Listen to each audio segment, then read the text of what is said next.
So, this one is for spaghetti. Of course, ang ating chili flakes. Ito, binili ko. There you go. Yung specialty nila. One of the sweet specialty na gawa talaga dito.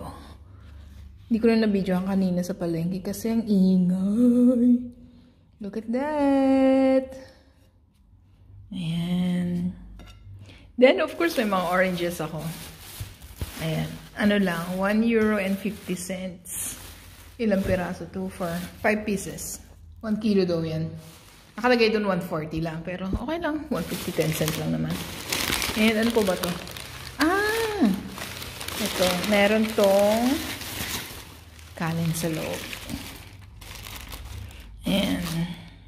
And then of course, ang aking calamares.